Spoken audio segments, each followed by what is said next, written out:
Good evening. I'm Renee Battle Brooks with the Prince George's County Human Relations Commission.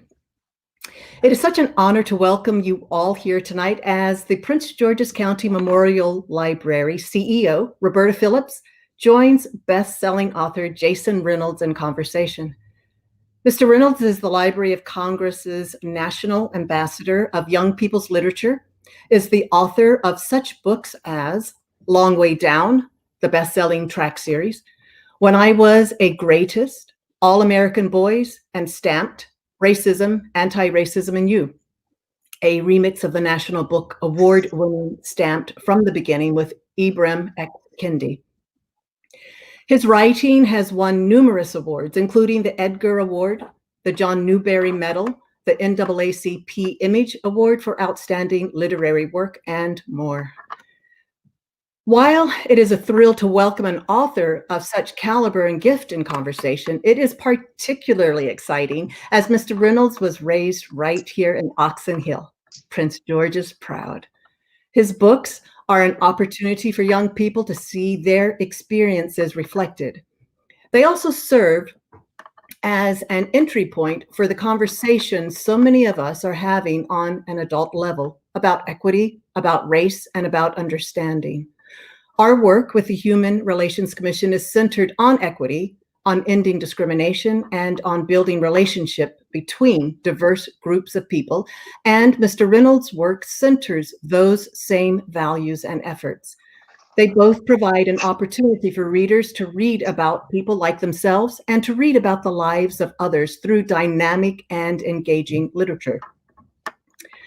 Mr. Reynolds is an advocate for libraries and a champion of reading. He reminds us of the strength and the importance of creative works, how lives are changed through art and through representation. His books often reflect his experience growing up in Prince George's County, and we are Prince George's proud to welcome him here this evening. We thank all of the co-presenters who brought us this conversation, the Prince George's County Memorial Library System, Joe's Movement Emporium, Prince George's County Center for the Performing Arts, and Black Caucus of the American Library Foundation, and the Prince George's County Memorial Library System Foundation. We thank Jason Reynolds for his writing, his words, and his time this evening. And we thank all of you for being with us this evening. We are also happy to have and to acknowledge Antonio Goodwin, our American Sign Language interpreter. And now, Roberta Phillips and Jason Reynolds. Thank you. Thank you, Renee, and welcome, Jason. It's good to have you back. I think you visited Oxon Hill in 2016 for a program there. So we are thrilled to have one of Prince George's own in the studio, so to speak, today. For sure. Thank you for having me. So tell me a little bit about your childhood in Prince George's County. It was cool. I grew up in Oxon Hill, and my mom, me, my older brother, my mother, my father for a while, and a ton of friends. And we were just neighborhood kids. It's interesting because I've been thinking a lot about Oxon Hill specifically as an interesting place to, and that particular part of Prince George's County is an interesting place to, when I look back on it, is an interesting place to grow up because we were raised around a little bit of everybody, right? Mm-hmm. And so you had my next door neighbor was a teacher. The neighbor on the other side of me was a preacher. And then you had sort of strange people at the top of the block who, just wild characters who, mm-hmm. Liquor and tobacco and all the other sort of ridiculous sort of activity happening at the top of the street. You had the babysitter at the top of the block who sold candy out of her house to the neighbors. You had your friends and dogs and knuckleheads and scholars and a little bit of everything. And then I lived where we were situated. We were sort of right. If I came out of my street and went to the right, you would eventually end up in sort of Glass Manor. And if I came and went to the left, you would end up in South View, and then you'd end up in Southeast. And my house was situated sort of a half a mile from both of these places. And that made for a diverse sort of experience, because you knew that at any given time this could be a good day or a bad day, just depending upon how you navigated and maneuvered around your environment. And I don't think I paid it much mind until I got older. And then you look back on your childhood, you look back on your environment, and I've seen so much of the world now. And it's like, oh, Oxon Hill was different. Jumping on the P12, I lived on a bus route, so I would I would get on the P12, go to Iverson Mall, go to Marlow Heights. Back then, they had an arcade in Marlow Heights, and go to the arcade and spend time there and meet up with my friends and do all kinds of mischievous things. Back when the carnival would be at an Iverson Mall parking lot, when Woody's was still there. And we would go and pretend that we were much older than we were and do things there. I had a buddy who lived behind Sam's Car Wash. I had friends in Carriage Hill, friends in Top of the Hill, Crystal Skating Rink. Like, we grew up sort of doing all of those things. And, it made me every bit of who I am, for sure. Yeah. And it sounds like you had some good, looking back, you probably had some good folks to use as characters in your books.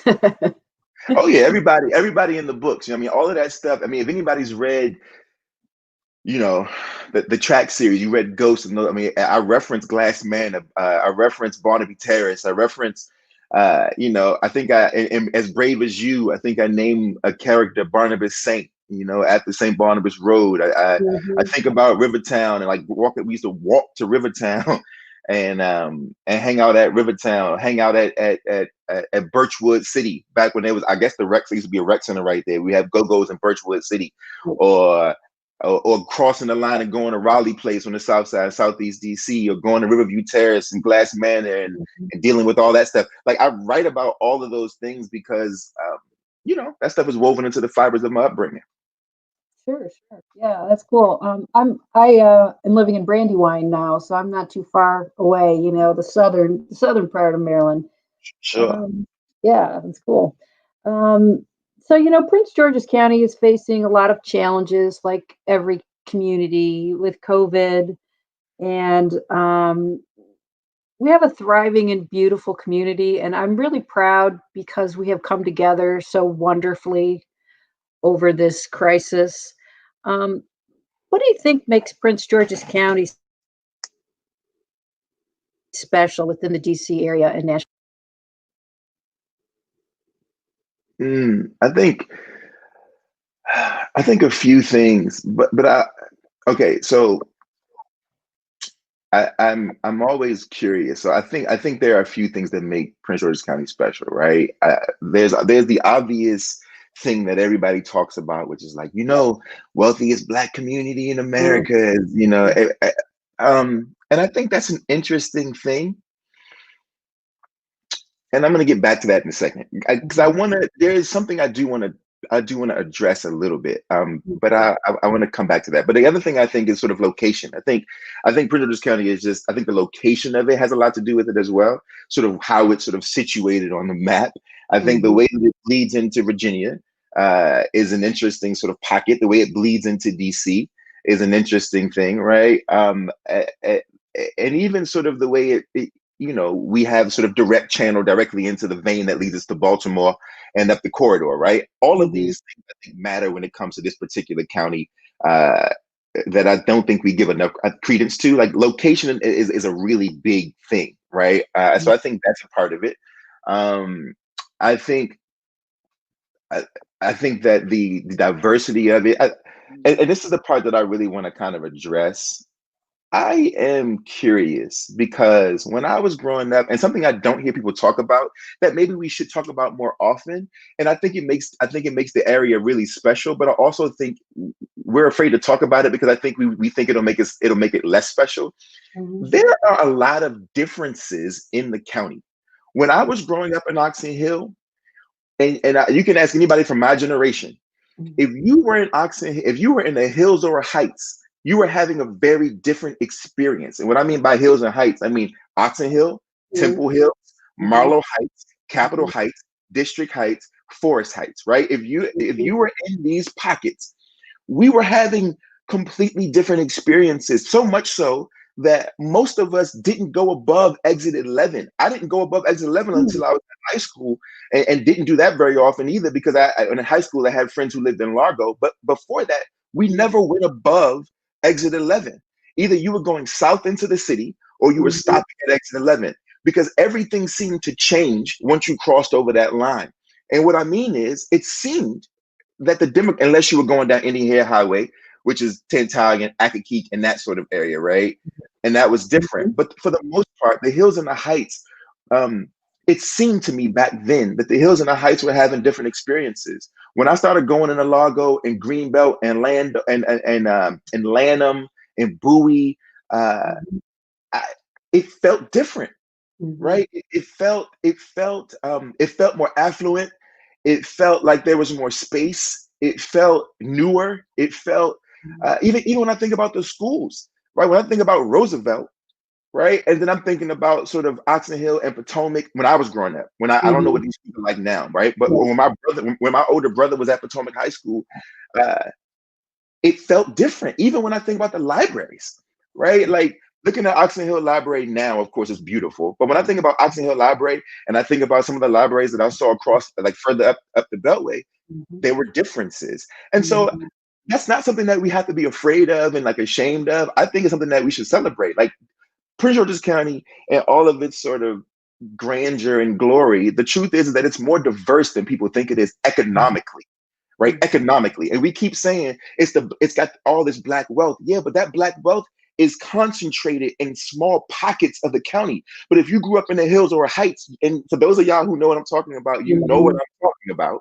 If you grew up in the hills or heights, you didn't see it that way, right? If we would go to Iverson Mall and be like, yo, this is great because this is our mall. But when we wanted to go to the good mall, we would go to, back then, you would go down to Charles County. You would go down to Waldorf to St. Charles Mall, and that was the good mall. Or me and my friends would hop on the P12, go get on the train, take the green line to the yellow line and go to Pentagon City, and that was like paradise. Right? That was paradise. But everybody kept saying, but this is where all the Black wealth is. And we like, my mall don't have no stores in it. Right. So I'm confused on where all this money is that everybody keeps saying we have. It wasn't until I got to high school that I ventured into, somebody took me to Tantalian, or I went to Mitchellville, or I went, and look, this is not a slight to any of those places. This is just me saying, like, if we're going to talk about the county, we have to make sure that we're honest about the fact that it is economically diverse. And there are people growing up in Carriage Hill and Top of the Hill and Southview. There are people growing up on Capitol Heights Boulevard, Addison Road, right? There are people growing up like, and that these places are still special, valuable places that the county should lift up and say, this too is Prince George's County. This too is PG Pride. This too is PG Proud. This too, like all of that is a part of the fabric of this particular place. And that is actually the thing that makes it special. Yeah, that's great. And you're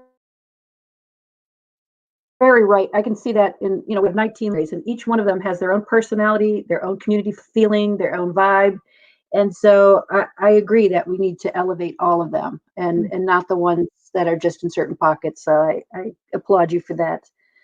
So you're halfway into your national ambassador for youth people's literature. Is that right? You have a 2-year stint? 2-year stint. I think I'm going to try to get them to push it for a third, though, just because I'm losing a year technically. Yeah, we'll see. Yeah. So tell us a little bit about the grab the mic, tell your story, because I heard you say someplace that everybody has a story, and that, like, I have a plaque on my wall that says that, because I truly believe that is what makes us unique, but that's also what binds us together. So what's Absolutely. that? I was trying to figure out what my platform was going to be.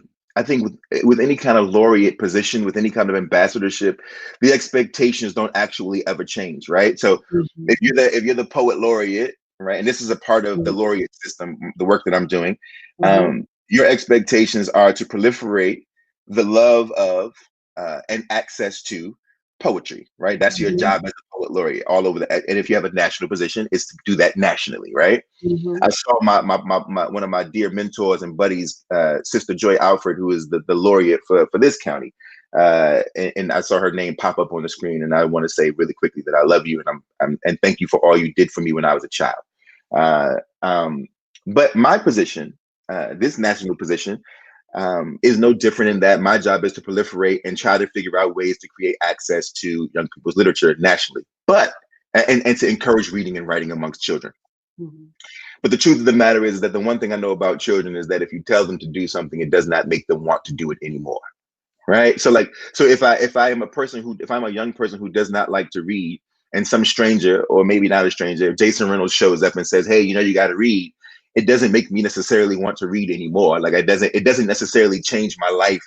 And I think it's disingenuous and a bit naive to think so. And I think we kind of lack creativity if we think that that's enough. And so for me, my plan was to and is to come through the back door.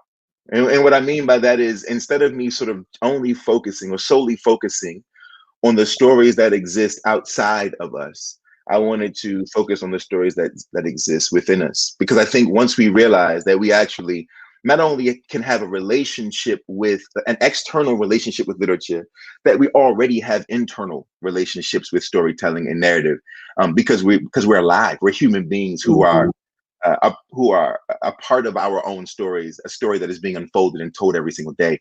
The reasoning for that is I firmly believe that human beings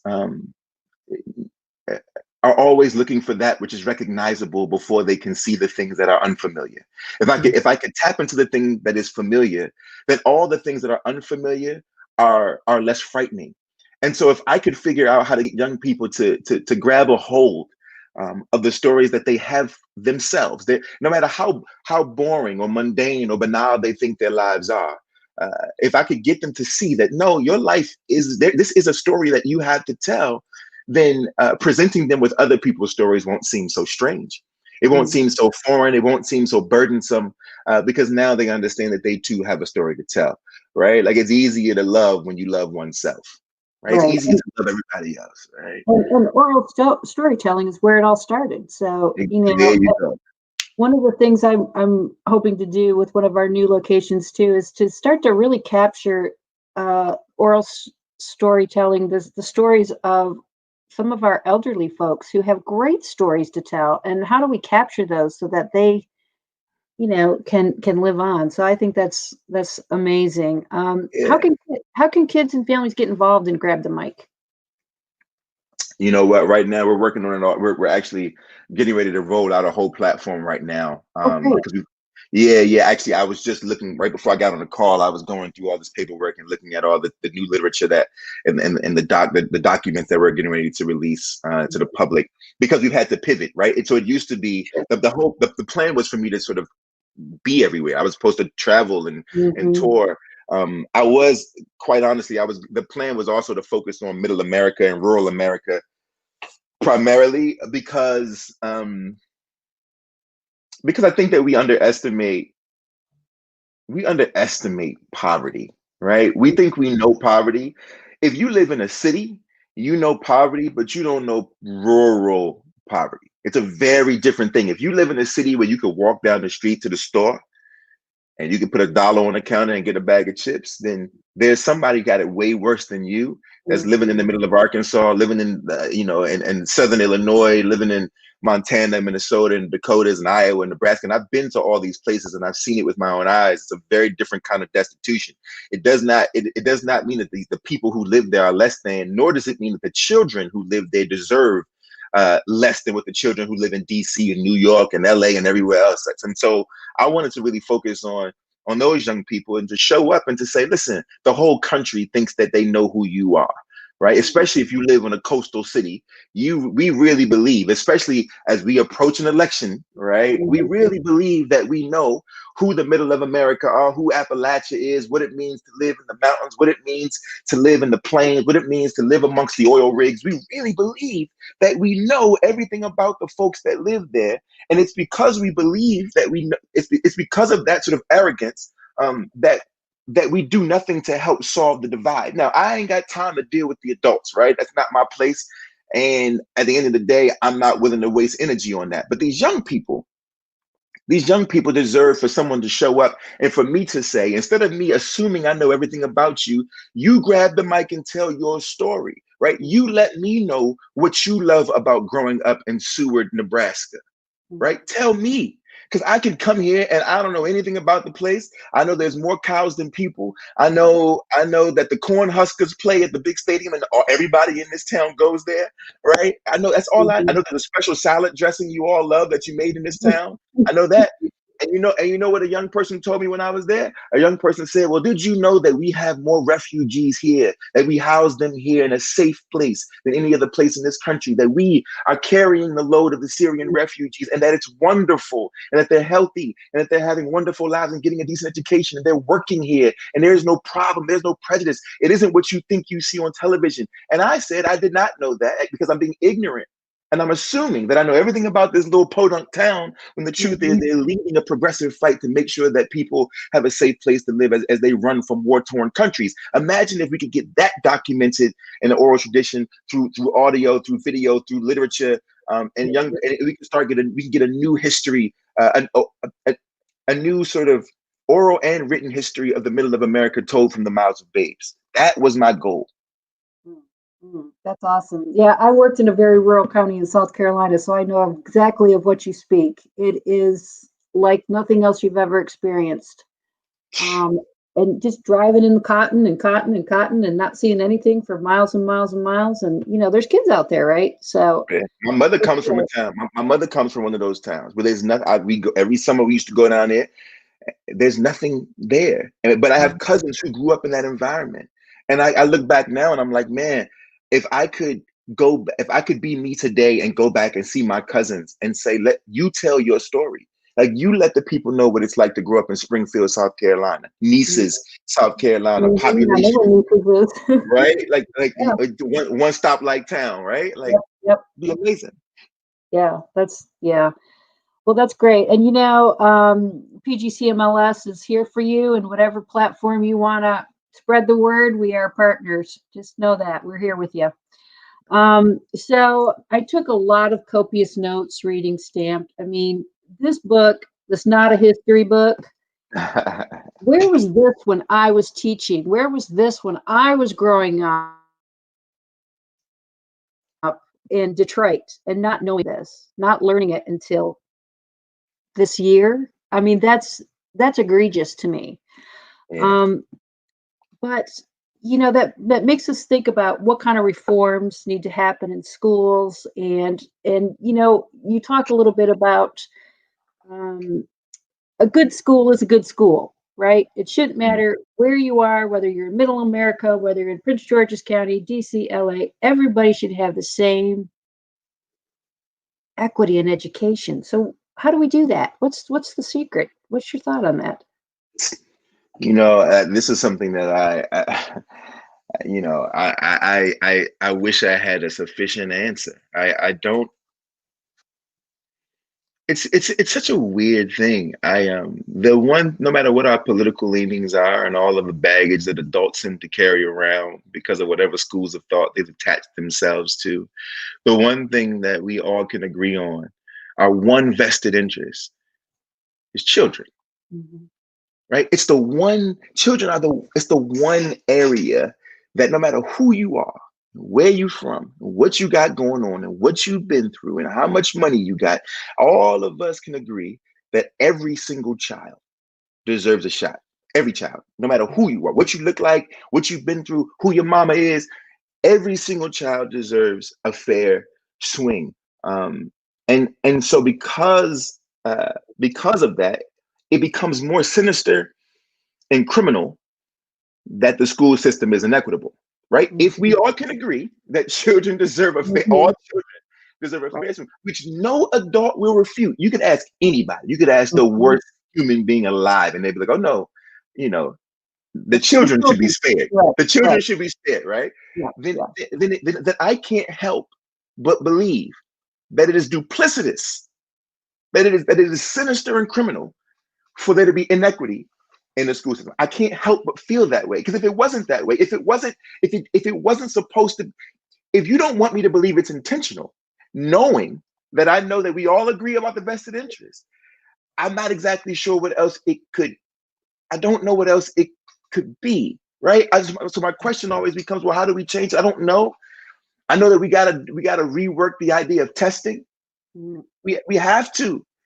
It's not working, right? And here's the thing. Everybody says, well, look, they have to test so that they know which schools need the resources. And yet no school is getting the resources. So no, I'm testing. Right. So if you tell me, right, it's like what they did with the lottery, right? We're gonna bring the lottery in. The lottery is gonna feed the school system. Listen, my mom has been playing the lottery for 50 years, and the schools in her neighborhood ain't no better than they were when I was growing up. My mom taught at the elementary school that I went to, and would come home and call me on the phone, yada yada, and she would talk about how the lack of resource is still there 30 years later. Right. And we've done the testing, we see the stats, we see the numbers, and yet there's no resources being dumped into these schools. I just can't help. I wish that I were less of a skeptic.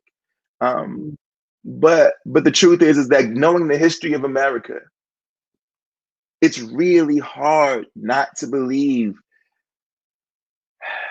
Look, and we can even pull it out of the testing situation. I believe teachers should be paid more. Right. I believe that we have to make sure that we remember that human beings operate with self-interest. It's a human trait. It is what it is. And so I can't necessarily, even though I know that teachers sign up to save the world and they sign up to do the right thing and they sign up with all the best intentions, it's really, really, really difficult to go to work and do your job when you can't support your family. It's really, really difficult to go to work and do your job when you're being asked to do all sorts of extra parts of your job, but not being compensated for the extra work. The truth of the matter is as a human being, self-interest is a big part of my life. As much as I want to do for you, doing for you has to do for me. It's just a part of the way that we are wired. Even the most benevolent of us doing for you. You ask my mother about why she gives so much, and she'll say, it makes me feel good to give, right? It's a part of what it's self-interest. So I think we need to restructure the pay. I think and there's a lot of places we could get that money from. I think we need to rethink testing. I think we need to adopt more of a Montessori model. And by that, I mean experiential learning. I mean a polylythic way of teaching and educating. Not every child is the same. A cyclical model of pedagogy. And what I mean by that is if you are a teacher entering into the classroom, knowing that you have just as much to learn as your children and that they have something to teach you. Cultural responsive learning, I think is important. If you are a white teacher teaching in a predominantly Black school, if you teach it in the hills or the heights, you need to understand the hills and the heights and the young people who are living in those environments and listen a little more, right? All of that, I think, is a part of this sort of hodgepodge of a mess that we're in when it comes to, I mean, think about it, right? What do we praise? We praise that PG County is one of the most wealthiest Black communities, and yet we don't praise the school system. And you know why we don't praise the schools? Because the school system don't hold up. There are some schools, like I said, you go to Roosevelt, right? There are some schools, but the question is, if all this money is in this county, like they say it is, why is it? Why? Explain to me where the money is when it comes to my mom. And listen, for those of y'all who are teachers, I love you. This is not a slight. This has nothing to do with you. This is about the system in place. You are fighting an uphill battle, and I praise you for it. My mother was in the school system until a month ago when she gave her resignation. My mother was in the school system for 15 years after retiring from insurance. So I'm not saying this as an outsider. I'm not saying this as a slight or a judgment call. I'm saying we got to hold their feet to the fire, but we got to figure out where exactly their feet are. I don't know what the answer is. I don't know, but I know there's some serious problems that we got to address. Yeah, I love your passion, because I was a teacher when I started my career as well. And you know, a child is not just a test. A child, there's a whole child there. And some children just don't test well. It doesn't matter. But they are gifted in other ways. And so, you know, that whole idea of learning styles is science. You know, kids learn differently. So you and I could go probably. We go forever. I will say this one other thing. My mother. One time, I remember years ago, my mother was talking about how my mom always had a hard time with younger teachers because younger teachers were given a different education, and so when they came into the school system, they're teaching from whatever the newest model of pedagogy is. My mother is a mother, 1,000% of the time.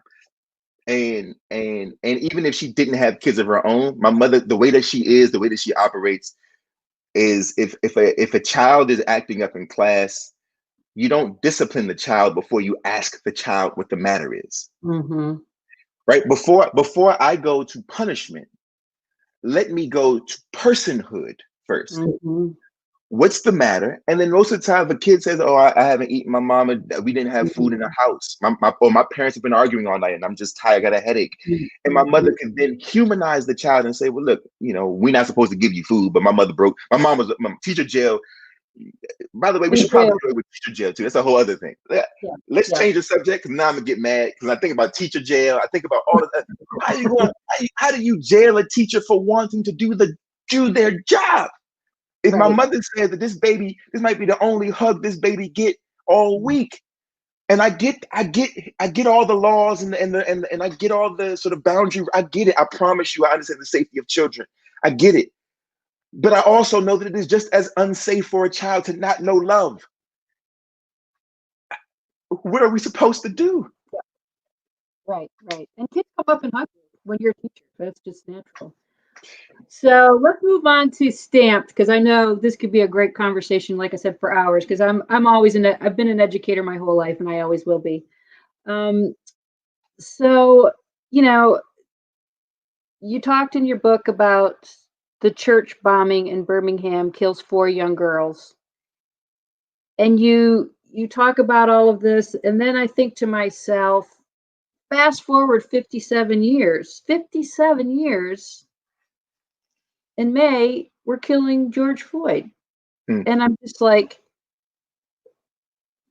for me, there's like, what do we do? Like, what, I mean, I know what we're doing personally or professionally in the library is we're going to be the best anti-racist library we can be. And I'm completely devoted to that mission. But what do we do, and what message do you give young people right now? Because there's so many questions, and there's so many tragedies,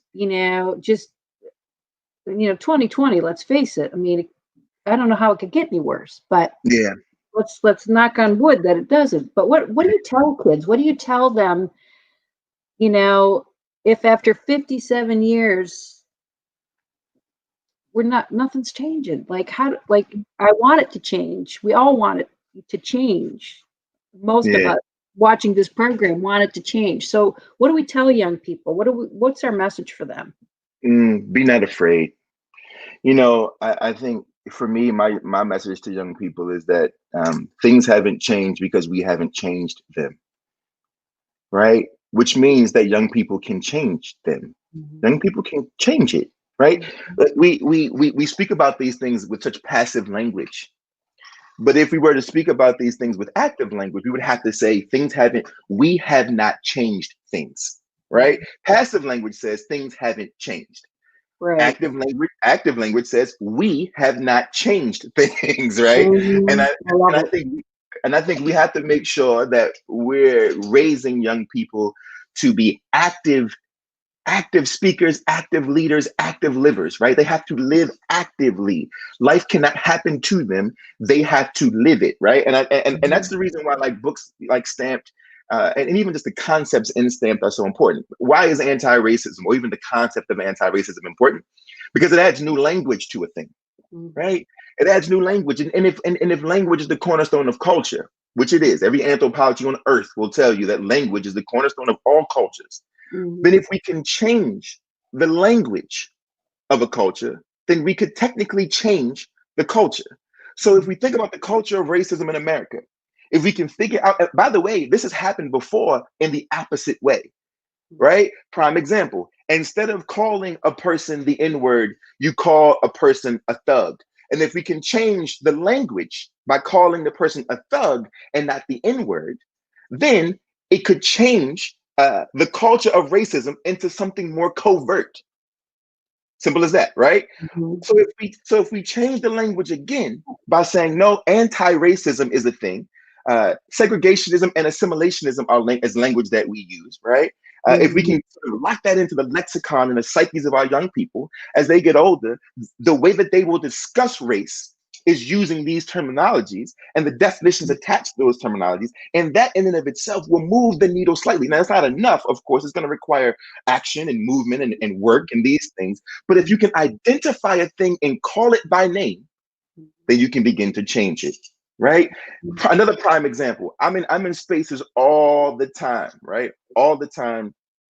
And in spaces that are all white, predominantly white spaces. Like if I'm in the middle of the country, or I go to a space and it's a wealthy environment, and there's a whole bunch of white folks in the room. The moment I say the word white, you can feel the entire room get uncomfortable. There's no way that we're going to be able to deal with the real issues if we can't even say white and black without getting uncomfortable, right? Or I've been in spaces where, my mother, my wonderful mother, right? There have been spaces where we've been in where instead of saying, oh yeah, a white person said it, she'll have to whisper it because there'll be white people around, as if saying the word white is a slur, and it's not. So if we can't, how do we ever have some true and honest and uncomfortable discourse when we can't even use the descriptors that are benign descriptors? These are benign descriptors, and we can't even say those words. And so I think that it's going to take us sort of putting ourselves in a hot seat. It's going to take white folks to mine their psyches, really mine yourself, because everyone, look, after George Floyd, you can already imagine how many people were calling me, emailing me, DMing me, what book should I be reading? What should I be doing? What should I be learning? And my response to all of my friends who are white, my white friends, is you should be learning yourself. Take some time to get to know who you really are and your relationship and connection to this country and the history of this country. And even if that makes you feel bad for a little while, even if it makes you feel a little guilty, even if it makes you feel a little uncomfortable, your discomfort for a few minutes is nothing to the discomfort of Black people in this country over the course of 400 years. Your discomfort for a few minutes has nothing to do with the lack of safety of the bodies of Black people and brown people in this country. You will be uncomfortable for a moment, and when you walk outside, you will still be safe. Nothing in your life will change. Therefore, it is incumbent upon you to take on a little bit of the weight, struggle with it, wrestle with it, do some of that work, cry a little bit. It's okay. Feel bad a little bit. Trust me, you will survive. But if you want to create a safer world for the rest of us, you got to mind your own psyche. Yeah, you have to know that you're complicit, and I think the other part is like you said, instead of making statements and proclamations, there's got to be action, and there's got to be action. And so, when I have constituents who say, "Why are you putting Black Lives Matter on the library page?" and they said, "That's political." I said, "No, human. It's about human beings. It's not about Democrats or Republicans or anything in between. It's about human rights. And if the library doesn't stand for democracy and civic engagement as an institution, then I'm not doing my job, right?" So, I tell people all the time, because I have these discussions often, and I like to create sort of equations that people see. It's not, we could put this same model in different isms, right? So let's use sexism, right? As a man in America, born and raised in a country that was built to protect and sustain my misogyny, that is a harsh reality, right? A country that was built to protect and sustain my misogyny. It is incumbent upon me. It is my responsibility to look at myself in the mirror and say, even though you believe you're a good guy, even though your mother has done everything in her power to raise you to be a pillar and not a poison, it's in you. It is impossible for it to not be in you, and it is dangerous for you to assume that it's not there. Right? The bias against women, whether it shows itself often or not, it is there, and I gotta accept that it's there so that I can notice it and recognize it when it shows itself and begin to deconstruct it. Does it mean that I'm a bad person? No. Does it mean that I am infected with the same things that all of us are infected with in the country that was built on these particular principles? Yes. Does it mean our country is bad? No. It means that our country is flawed and we have yet to acknowledge its flaws, and therefore we refuse to fix them. That is, it's literally that simple. I'm not going to run away from misogyny and say, oh, no, it's not me. I'm not like the rest of them. That's dangerous. Instead, I'd rather say I am. I'm not exceptional. I'm just like the rest of them. And I have to make sure that I know that, so that when the thing that makes them shows up, I got to correct it. I can self-correct before I become harmful to a woman. It's that simple.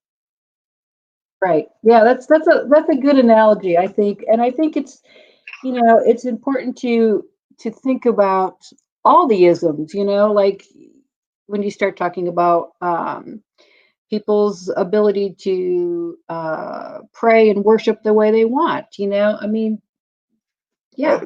Homophobia, Islamophobia, xenophobia, Yeah. the way that we are unfair to the disabled, the way we're unfair to older people. We could go on and on and on. Right. Yeah. Well, I'm going to see if there's some questions for you, and let's see. I'm sure there are. I know there's a lot of people watching, so I want to make sure that they have an opportunity. While they're getting them up, I am going to ask you what writers inspire you, because, I wouldn't be a proper librarian, if I didn't ask that question, right? Of course. So many people. I mean, I'm so inspired. Right now I feel like we're in the middle of another renaissance. I feel like there's another vanguard.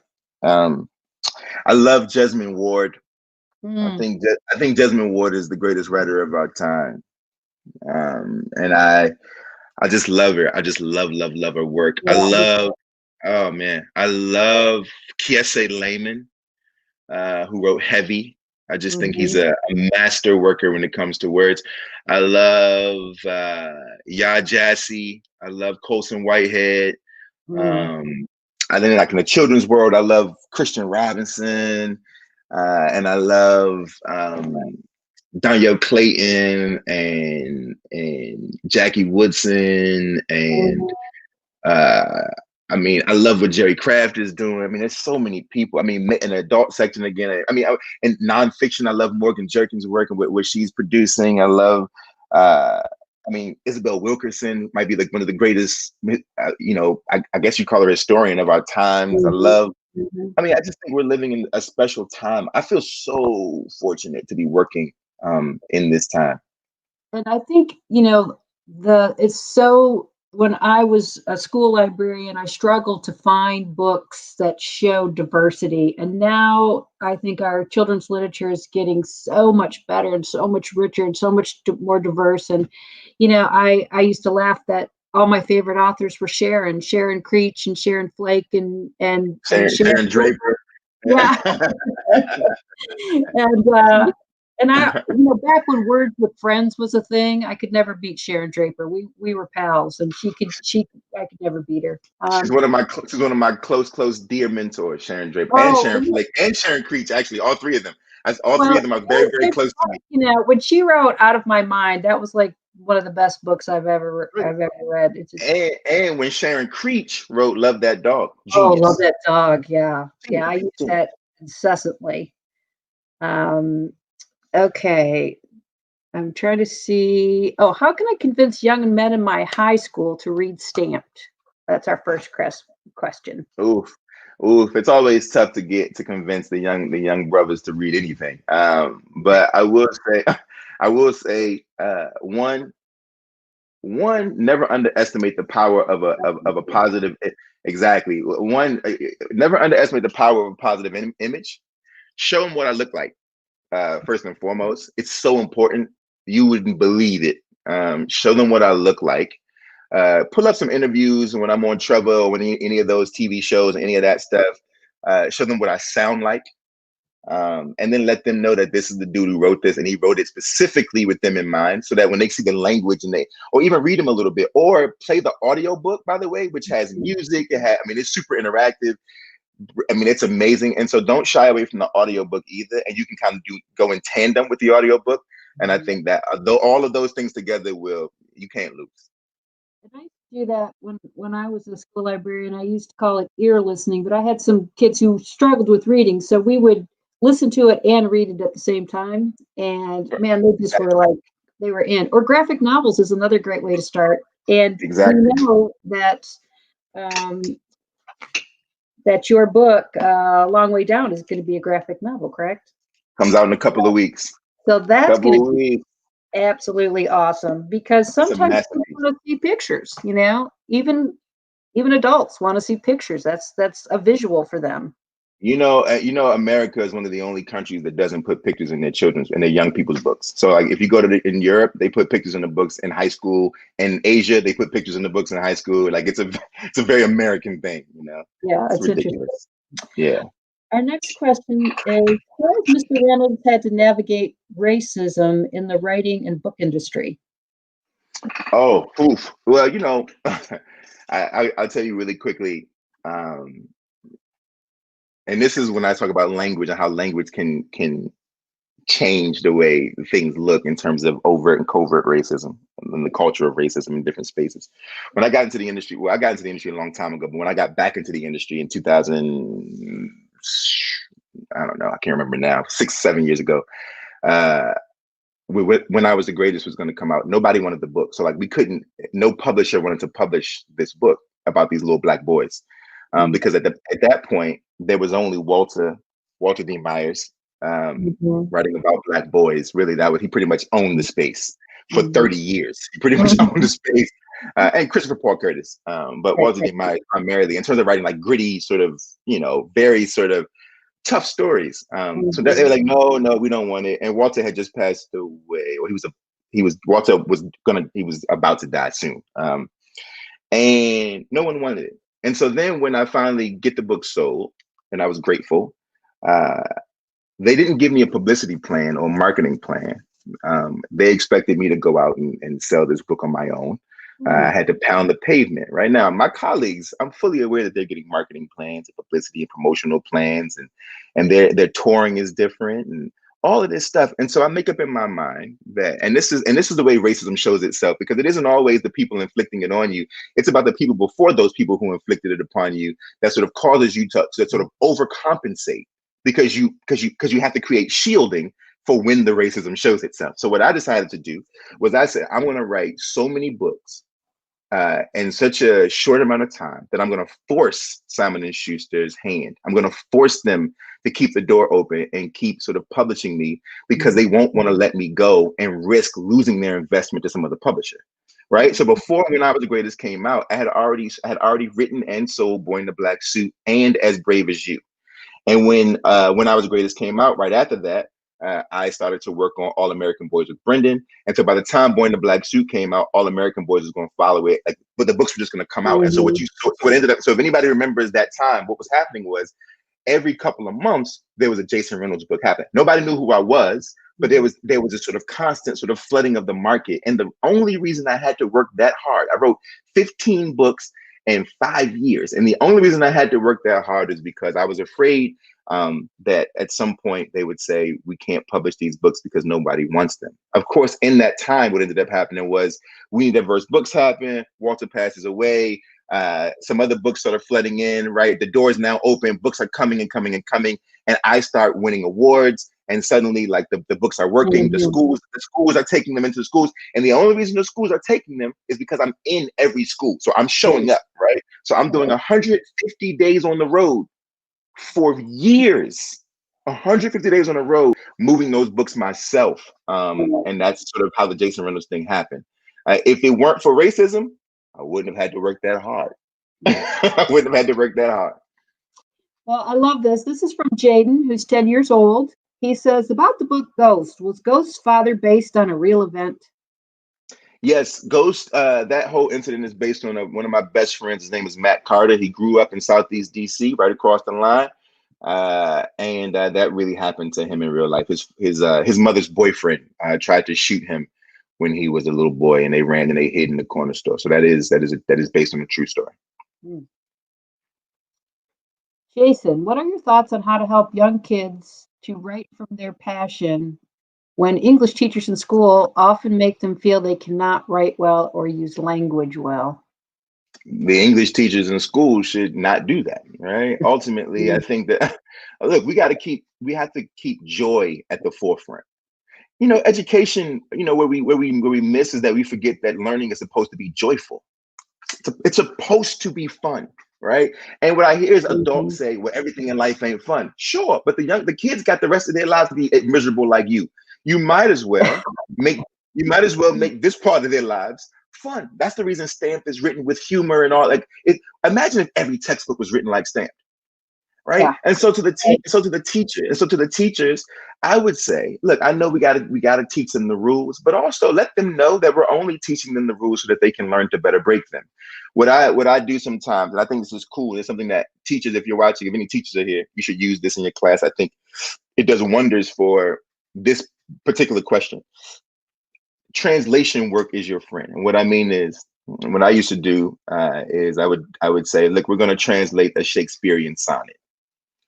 And then I would read the sonnet. Let's pick, I think sonnet, was it 138? It's like, how's it go? When my love swears that she is made of truth, I do believe her, though I know she lies, that she may see me as some untutored youth, unlearned of the world's false subtleties.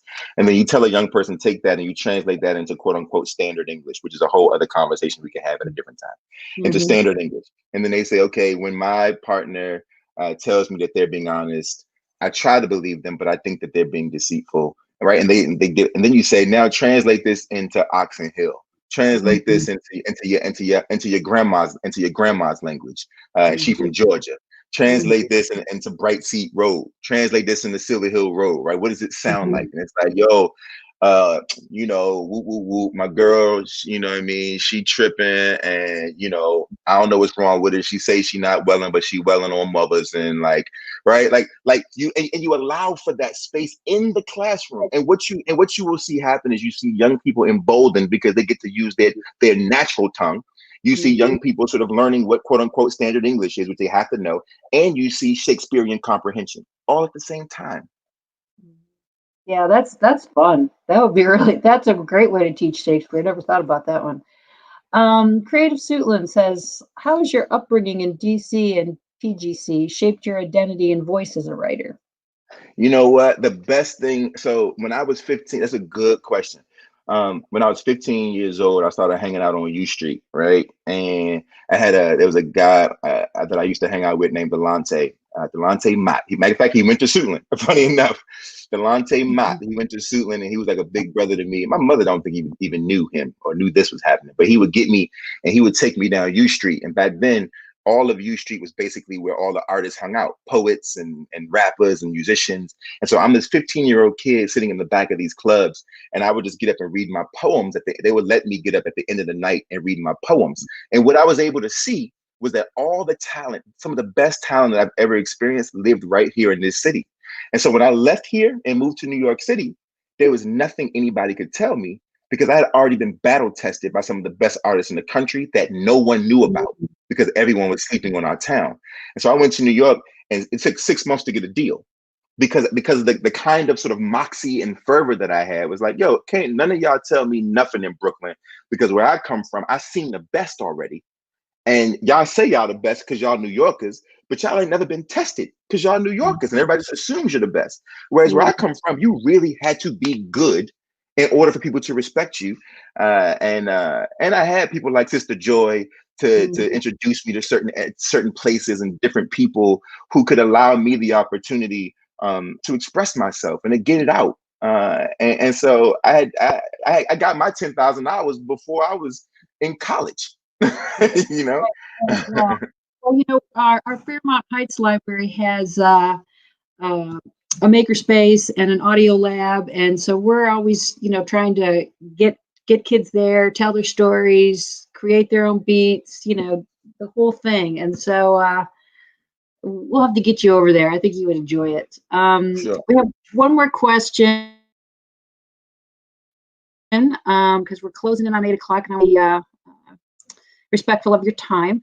It says, which genres of YA lit do you think needs the most continued work in diversity?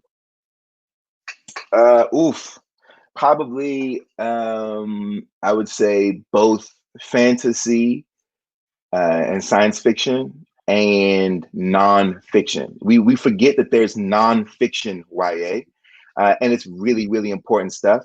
And I think if there were more diversity in the nonfiction, then it would be a bigger genre, right, in children's literature. When I think about Stamped ain't like, I love this book, but more than the book itself, it's the possibility of what nonfiction YA could be. And I hope it leads a new charge when it comes to what diverse YA nonfiction could be. Because the book ain't boring. It's not just a stack of stats and facts, right, and dates. It's narrative nonfiction. It's voice. It's style. And I think we could use a jolt in YA nonfiction. Yes. Okay, I'm going to do one more question. I've heard you talk to kids about mental, and what thoughts do you have about protecting their mental health during this crazy year with COVID, the election, and more? You know, as somebody who has my own mental health struggles with anxiety and all kinds of things, I think, you know, for me, the one thing I think we have to remember is you got to turn it off, and not this, right, but our machines. You got to turn the machines off. And I know it's hard for young people to do it, but I think it's imperative for our mental health. And the other thing is, don't just turn them off and do nothing.